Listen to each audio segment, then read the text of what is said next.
La matinale d'Europe 1, 6h30, 9h. Samuel Etienne. Le débrief de la matinale étant fort de ce que vous avez pu entendre ce matin sur Europe 1. Le Premier ministre tunisien Youssef Chahed, qui vient d'être reçu par François Hollande, était tout à l'heure l'invité de Jean-Pierre Elkabbach et il l'affirme, la France et la Tunisie doivent renforcer leurs liens pour lutter contre le terrorisme. C'était dans l'interview politique de 8h20. Aujourd'hui, ce sont des défis sécuritaires partagés ou globalisés.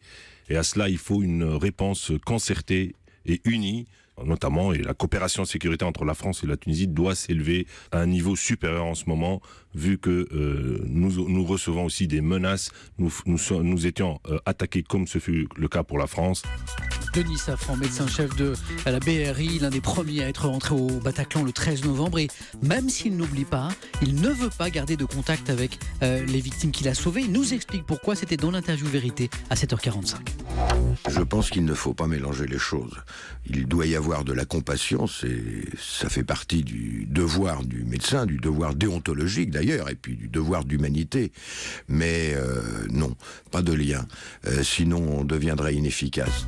Et beaucoup d'internautes rendent hommage à ce médecin ce matin. Ahmed sur la page Facebook d'Europe 1, mais respect pour tous les professionnels de la santé et des hôpitaux.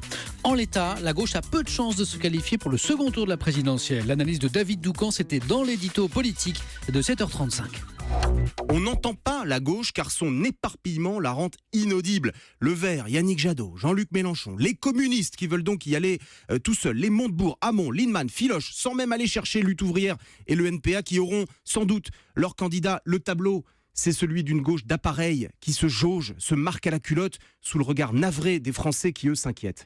Et puis notre correspondant aux États-Unis, Xavier Yvon, nous a présenté le guide du survie du New York Times à la présidence de Donald Trump. C'était à 6h45.